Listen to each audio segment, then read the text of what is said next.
Calabarzon history. Calabarzon is composed of 5 provinces: Cavite, Laguna, Batangas, Rizal, and Quezon plus Lucena City, which is the first highly urbanized city. The region is in southwestern Luzon, just south and west of Metro Manila, and is the second most densely populated region. Calabarzon and Mimaropa were previously combined together as Southern Tagalog until they were separated in 2002. Executive Order Number 246, dated October 28, 2003, designated Calamba City as the regional center of Calabarzon. The largest city of Calabarzon region and the second highly urbanized city is Antipolo City. Region 4A had a very important role in the history of the Philippines. Philippine independence was held by the first Philippine President, General Emilio Aguinaldo, on June 12, 1898. People from Batangas, Cavite, and Laguna were a part of those who first revolted against the Spaniards for freedom, while the Philippines' national hero Dr. Jose Rizal, his brother Pasiano Rizal, and Vicente Lim was also born in Calamba City. Apolinario Mabini was born in Tanawan City, Batangas. 8 primary rays of the sun found in the Philippines flag represent the first 8 provinces. Ang 8 daw pangunahing sinag ng araw na matatagpuan sa Pilipinas ay sumisimbolo sa Batangas, Bulacan, Cavite, Laguna, Manila, Nueva Ecija, Pampanga, Tarlac. That sun's independence from Spain were placed under martial law by the Spaniards at the start of the Philippine Revolution in 1896. Naghahangad ng kalayaan mula sa mga Espanya na inilalagay sa ilalim ng batas militar ng mga Espanyol na pagsisimula doon ng Revolution Filipino noong 1896. On June 5, 1901, a convention was called on whether or not the province of Manila should annex the province of Morang, which was found to be unable to be self-sufficient as a province. Eventually, on June 11, Act Number 137 of the First Philippines Commission abolished Morong and created a new province, named after the Philippines' national hero, Jose Rizal, who coincidentally was a native of Laguna. The province comprised 29 municipalities, 17 from Manila and 12 from Morong. In 1902, Macario Sakay, a veteran Katipunan member, established the Tagalog Republic in the mountains of Rizal. Ultimately, Sakay's Tagalog Republic ended in 1906, when he and his men were betrayed under the guise of holding a national assembly aimed at self-determination of the Filipino people. On September 7, 1946, the Third Philippine Republic enacted Republic Number 14, which renamed the province of Tayabas to Quezon, in honor of Manuel Quezon. Quezon was the second president of the Philippines and the native of Baler, now part of Aurora. In 1951, the northern part of Quezon became a sub-province, Aurora, named after Quezon's wife. On September 24, 1972, President Ferdinand Marcos enacted Presidential Decree Number 1, which organized the province into 11 regions. As a part of Marcos' integrated reorganization plan, the RP created Region 4, known as the Southern Tagalog region, and the largest region in the Philippines. This time, Region 4 consisted of Batangas, Cavite, Laguna, Marinduque, Oriental Mindoro, Occidental Mindoro, Quezon, Rizal, Romblon, and Palawan. In 1979, Aurora formally became a province independent of Quezon and was also included in Region 4.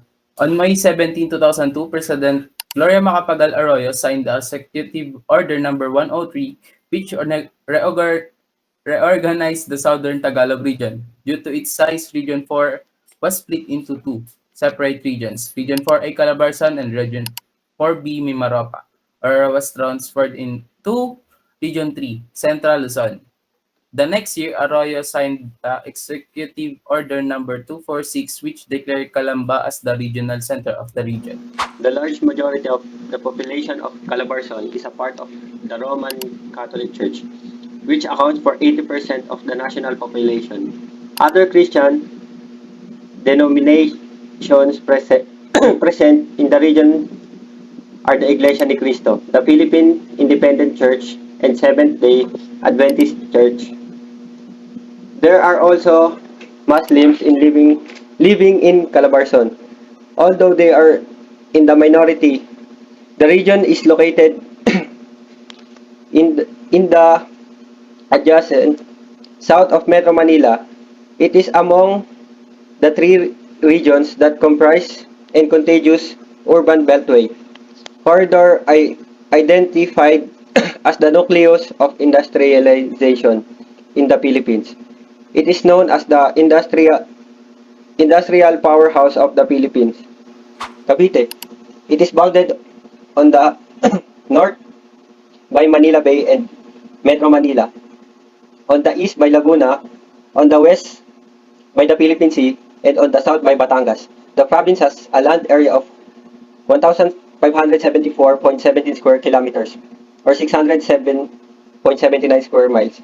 Its population as determined by the 2015 census was 3,678,301.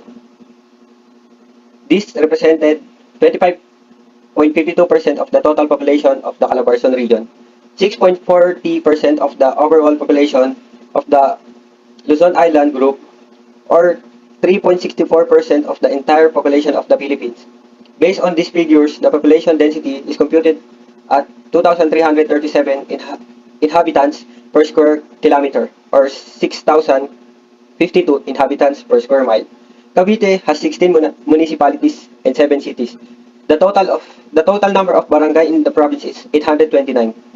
The inhabitants are mostly Tagalog, Chavacano, and kind of Pig, Pidgin Spanish. It is spoken in a few areas of Caviteños and Tarnateño are the local dialects that are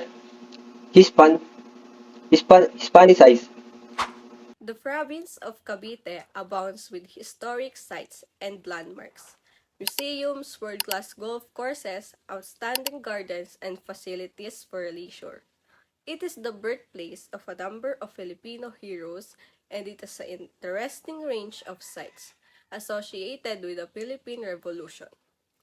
Found in the province is the residence of the first president of the Republic, San Emilio Aguinaldo, which was also the site of the Proclamation of Independence from Spain on June 12, 1898. Cavite teems with natural resources and unique landscapes. It is home to Tagaytay City, which is situated 2,500 feet above sea level and popular summer and holiday destination. The Highway Drive offers breathtaking sight of the world famous Taal volcano and lake, which crater within an island within a lake. Vegetation dots the ridges of Tagaytay with a wide range of accommodation, establishments and restaurants for tourists to savor the pleasures of leisure and relaxation with a magnificent view of Taal Lake and volcano. With its interesting beauty, history, and culture, Cavite take its part as chief participant in the enhancement of tourism in the Philippines. Cavite City, it was best known in the past as the main base of the Philippine Navy, but has now become a satellite city of Manila with a massive influx of new residents and rapid industrial development. The main attractions in the area, which is in Cavite City po, is the Island Cove, Kilaw Bay Resort, and the Leisure Park, and several first class resort po.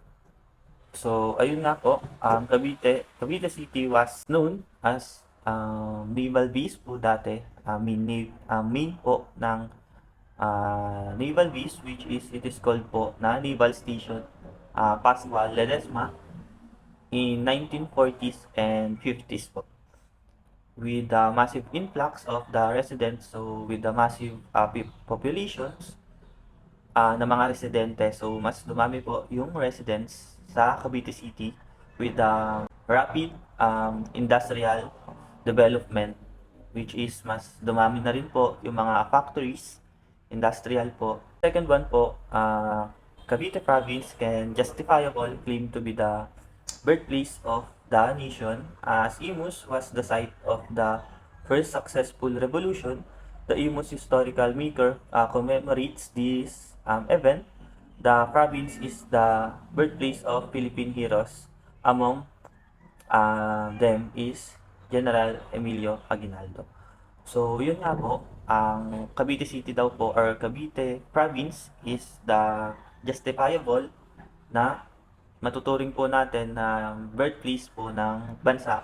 Kasi dito po nag-umpisa yung first successful revolution nila General Emilio Aguinaldo. And dito po nagmula yung mga Philippine heroes natin sa Cavite City. Kaya po mas gina-justify po nila or mas justifiable na yung Cavite Province po ang birthplace ng nation. The Aguinaldo Shrine and Museum in Cavite occupies the site where the Proclamation of Independence was made and where the Philippines flag was first unfurled. So the Andres Bonifacio House in General Trias is the former home of the country's revolutionary leader, while the site of who while the site of his court martial in Maragondon is also preserved. So other historical sites include the Battle of Alapan and Battle of Julian Bridge Marquez, Fort San Felipe, and the House of Trona. So, kaya po natin nasabi kanina na yung Cavite Province is justifiable na birthplace ng ating bansa kasi in Kawit po, which is in the Aguinaldo Shrine and Museum, dito po unang nagproklama or dito po nangyari ang proclamation ng pagiging independence ng Pilipinas, and dito rin po natin makita yung or dito din po natin nakita na yung unang pagwagayway ng ng flag po ng Pilipinas. And also yung sinasabi po dito yung bahay po ni Andres Bonifacio in General Trias, bali yun po yung naging parang tahanan dati ng mga revolutionary leaders po natin. And also yung martial court niya in Maragondon is preserved po nila. Corregidor gained international fame as the site of the valiant last-ditch stand of the Filipino-American forces against the Japanese invaders in 1942. The fortress island is now a major tourist attraction as the buildings, tunnels, gun emplacement, and other structures remain well preserved. So, yung Corregidor daw po ay naging international fame kasi dito po natin makikita yung last trench po na ginawa ng Philippine and American nung may war po nung sinakop po tayo ng Japan noong 1942. And then naging tourist attraction na po yung Corregidor because yung mga buildings, tunnels, yung mga gun emplacement po or other structures is napahalagahan po ng Pilipinas kaya po or ng Cavite kaya po mas naging tourist attraction po yung Corregidor because it has something po in history. The main church of the province are the Imus Central, Silang General Trias, and the Maragondon Catholic Church. The Shrine of Our Lady of Lacelet, Silang and Saint Anna, Tagaytay also attract pilgrims. Natural attraction include Kabag Caves and Malibidibig and Baliti Falls. Laguna. This is a province in the Philippines in the Calabarzon region, occupying the central section of the Luzon. Its capital in the municipality of the Santa Cruz of 1,917.8 85 square kilometers, or the province has land area 740.49 square miles in the population as determined by the 2015 cases was 3,035.81. This responds 21.6% of the total population of the Calabarzon region, 5.28% of the overall population of the Luzon Island Group, or 3.1% of the internal population of the Philippines. Based on the figures of the population destiny of combined at 1,583 inhabitants per square kilometer, or 4,099 inhabitants per square mile. Narrow trends can be found along the shore of Laguna Bay, but mountains toward Sierra Madre to the east, Mount McKinley in the west, and Mount Banahaw in the south. Laguna's district season climbed the different areas of the province. Climate is cool in the mountains part while the plants are somewhat warmer. Laguna has 24 municipalities, 6 cities. The total number of the barangay in the province is 674. The majority of the population speak Tagalog. A small percentage speak Ilocano. Everyone, today I'm excited to share with you a report about the amazing places you can visit in Laguna. From stunning waterfalls to peaceful gardens and historical sites, Laguna has something for everyone to enjoy. With Pagsanhan Falls, a famous spot north of Pangasinan, this waterfall flows into a lake that's not just beautiful but also supplies a water for generating electricity, plus it's a great place for water sports like boating and skiing. Next, we have the Japanese Garden. It's a big peaceful garden with lots of plants and trees. Walking there feels like being in a calm paradise where you can relax and enjoy nature. Now, let's talk about Hidden Valley. Tucked away in a Alminos town, it's a hidden gem with natural spring, pools to swim in, and a cool bridge to enjoy. Getting there is like going on an adventure through a narrow road lined in trees. In Calamba, you will find lots of hot spring resorts. These places are perfect for relaxing in warm water and enjoying the beautiful surroundings. It's a great way to unwind and have fun with friends. Lastly, we have the Rizal Shrine. It's a historic house in Calamba that tells the story of Jose Rizal, a hero in the Philippines. Inside, you can learn about his life and see more interesting artifacts. Batangas. Batangas is a class province of the Philippines located on the southwestern part of Luzon in the Calabarzon region. Its capital is Batangas City and it is bordered by the province of Cavite and Laguna to the north and Quezon to the east. Across the Bird Island Passage to the south is the island of Mindoro, and to the west lies is the West Philippine Sea. Poetically, Batangas is often referred to by its ancient name Kumintang. The province has a land area of 3,119.75 square kilometers or 1,204.54 square miles. Its population as determined by 2015 census was 2,694,335. This represented 18.69% of the total population of the Calabarzon region, 4.69% of the overall population of the Luzon Island Group, or 2.67% of the entire population of the Philippines. Based on these figures, the population density is computed at 864 inhabitants per square kilometer or 2,237 inhabitants per square mile. Batangas has 31 municipalities and 3 cities. The local number of barangays in the province is 1,078. The dialect of Tagalog spoken in the province closely resembles the Old Tagalog spoken before the arrival of the Spanish. Hence, the Summer Institute of Linguistics called the province the heartland of the Tagalog language. A strong presence of the Tagalog culture is clearly visible to the present day.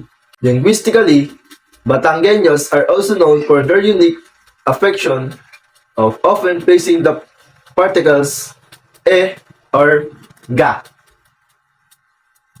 equivalent of particle ba, Filipino, usually as a marker of stress on the sentence at the end of their spoken or at the end of our spoken sentence or speech. For example, ay, oo, eh. It means I, yes, indent. Some even prolong the particle into alae, though it really has no meaning in itself. Ang Batangas ay kilala din dahil sa mga nagagandang beaches and resorts dito. Some popular beach destinations such as Nasugbu, Laria, Calatagan, Lemery, and marami pang iba ay nag-o-offer sa mga bisita ng chance na makapag-relax sa mga pristine sandy shores, mapaligo sa mga crystal clear waters, and ma-enjoy ang maraming water activities such as snorkeling, scuba diving, and island hopping. And for example, our sentences is ano ga? It means ano na. And alae kagaling, it means ang galing mo ba? It means nakakahanga. Maria Calao Katigbak, a Filipino historian, was quoted to call the Batangueños the Super Tagalogs. One particular custom in the Batangan culture is the so-called matanda sa dugo, or older by blood but not by age. Practice wherein one gives respect not because of age but of consanguinity. During the early times, the custom of having very large families are very common. Thus, it may be expected that the someone's uncle could be of the same age or even younger than himself. In this case, the older one would call the younger one in an honorary title such as Tio or simply Kuya if they can no longer establish the relationship, not the other way around. This often draws confusion to those from other provinces who are not accustomed to such practices. This practice exists until today. Batangueños are very regionalistic. When one learns that a person in the room is also from Batangas, expect them to be together until the end of the event. It is also expected that those in office would favor their fellow Batangueños as long as the rules could allow it. Thus, the running joke, the Batangas Mafia, came to existence. Most Batangueños are either farmers or fishers who sell their own products in the market, although most of them have also finished a degree. A lot of the people prefer not to use what they have studied and put up their own small business instead.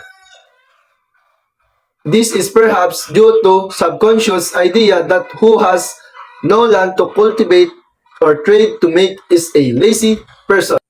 Matanda sa dugo means older by blood. Practice kung saan ang isang tao ay nagbibigay ng paggalang hindi dahil sa edad, kundi dahil sa pagiging blood-related. Ang kaugalian ng pagkakaroon ng napakalaking pamilya ay karaniwan na dito sa Batangas. Since Batangas has long been declared a tourism area by late President Ferdinand Marcos, people from place could find a very hospitable culture in the Batangueños. They will feed you more than the usual with the food they eat. Sinasabi dito na pag pumunta ka daw sa Batangas, mas papakainin ka nila kung makikiisa ka sa kanila. Parang papakisamahan ka nila, ganun, pag alam nilang dayo ka. Actually, these folks would appreciate the greatly they see that you are trying to be the one of them. Mas maganda ang pakikisama nila kung parang tinatry mo na maging isa sa kanila. The top tourist destination in the province ay ang Taal Lake na makikita sa Tagaytay, Padre Pio na makikita naman sa ang lumang simbahan ng Padre Pio sa Santo Tomas. Ang Laiya naman na isa din sa mga tourist destination na makikita naman sa Nasugbu, Batangas, at ang Motmakulot na hiking area na makikita naman sa Cuenca, Batangas. Hello, my name is Trisha Joseph. Next, for provinces, we have the Rizal. So, Rizal is one of the Philippines' first-class provinces that belongs to Calabar Zone, which is stand for Ka for Cavite, La for Laguna, Ba for Batangas, R for Rizal, and Zone for Quezon.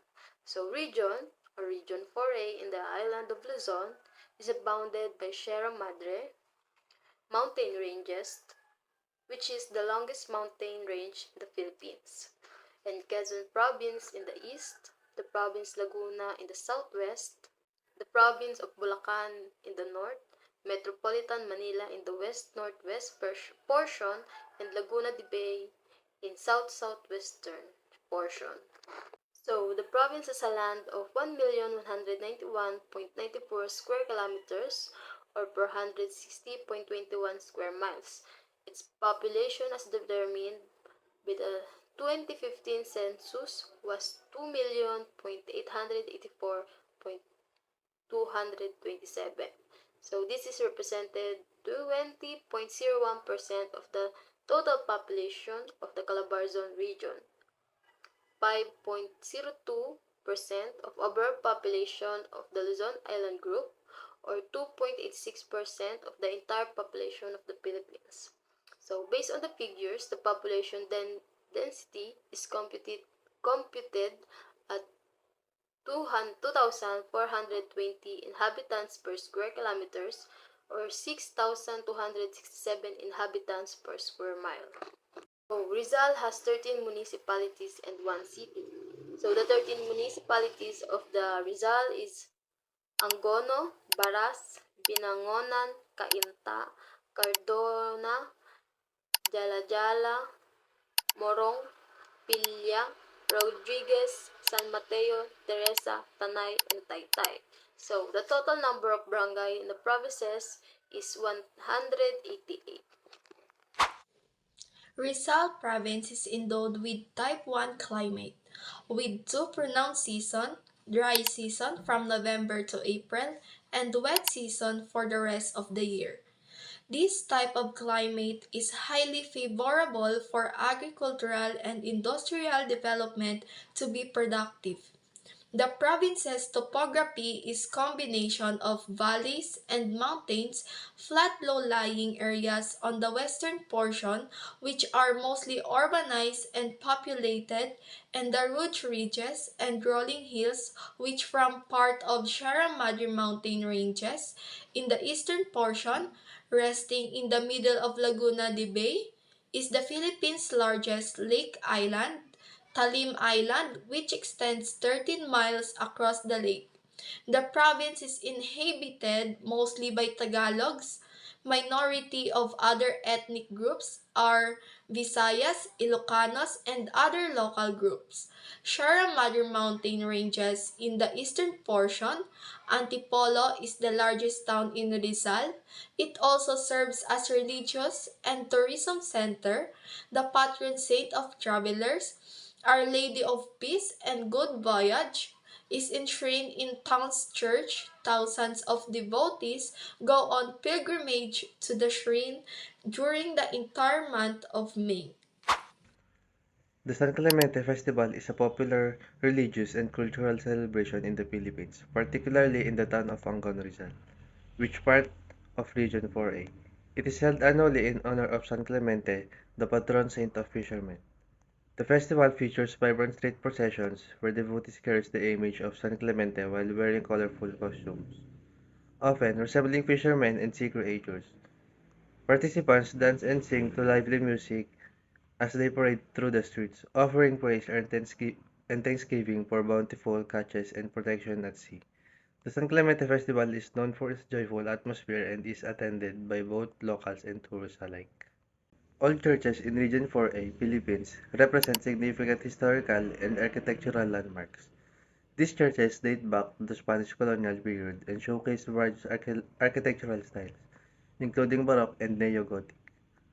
They serve as reminders of the region's colonial past and are important cultural and religious symbols for local communities. These churches serve as tangible reminders of the region's colonial past and continue to be important cultural and religious landmarks for the local communities. Vicente Manansala was a renowned Filipino cubist, painter, and illustrator. He was known for his unique style that often depicted local scenes, landscape, and everyday life in the Philippines, characterized by vibrant colors and geometric shapes. Manansala played a significant role in the Philippine art history and is considered one of the country's national artists. Quezon. Quezon stretches like a narrow belt along the eastern coast of Luzon from the Sada Point in the north to Bicol in the south. It borders the provinces of Aurora to the north, Camarines Norte and Camarines Sur to the east, and Bulacan, Rizal, Laguna, and Batangas to the west. The province has a land area of 8,989.39 square kilometers or 3,470.82 square miles. Its population, as determined by the 2015 census, was 1,856,582. This, res- this represented 12.8% of the total population of the Calabarzon region, 3.23% of the overall population of the Luzon Island group, or 1.84 of the entire population of the Philippines. Based on these figures, the population this density is computed at 207 inhabitants per square kilometer or 535 inhabitants per square mile. Quezon has 39 municipalities and one city.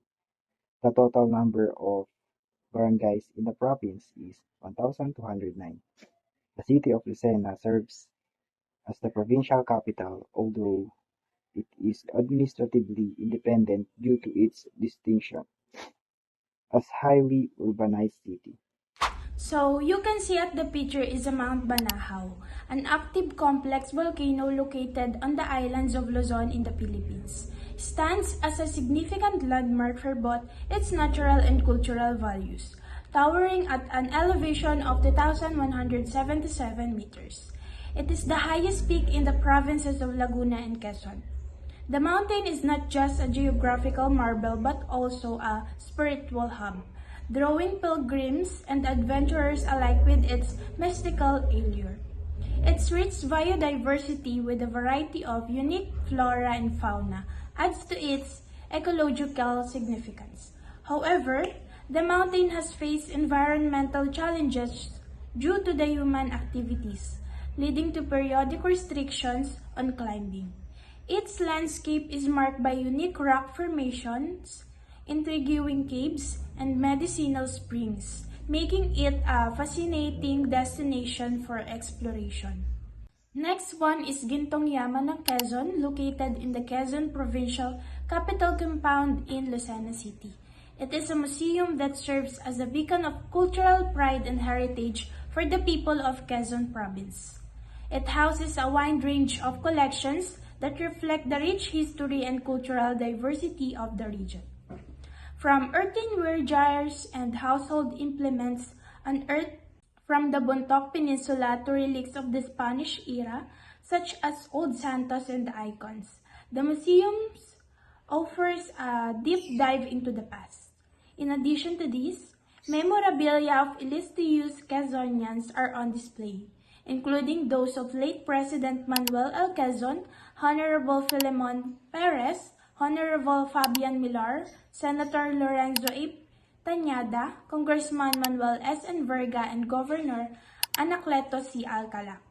The museum aims to instill a sense of cultural consciousness and natural pride among Quezonians, unifying them through a shared identity and commitment to preserving their legacy. In the picture, there is a church which is St. Michael Arcangel Basilica in Tayabas. It is one of the oldest in the country. This majestic basilica is considered one of the most beautiful churches in the Philippines and one of the oldest in Asia. It is dedicated to St. Michael the Archangel, whose feast is celebrated annually on September 29. The basilica attracts both devotees and tourists with its unique architecture, including its key-shaped blueprint and centuries-old church bells. It was conferred the title of Minor Basilica by Pope John Paul II in 1988 and was declared a National Cultural Treasure by the National Museum of the Philippines in 2001. The basilica serves as a focal point for religious activities and festival in Tayabas, including the celebration of the feast of St. Michael the Archangel and the Viernes Dolores de Turumba, a vibrant event featuring dance, chanting, and processions. The next picture is the Pahiyas Festival is a vibrant and colorful celebration of harvest and faith held in the town of Lucban, Quezon, Philippines. Originating from the 15th century, the festival is dedicated to San Isidro Labrador, the patron saint of farmers. Every year on the May 15th, the residents of Lucban adorn their houses with an array of fruits, vegetables, flowers, and colorful rice wafers called kipi. The festival showcases the town's agricultural abundance and creativity, with competitions for the best decorated house and various cultural performances, parades, and exhibits. The Pahiyas Festival has become a significant cultural event in the Philippines, attracting tourists from all over the world and contributing to the local economy and preservation of cultural heritage.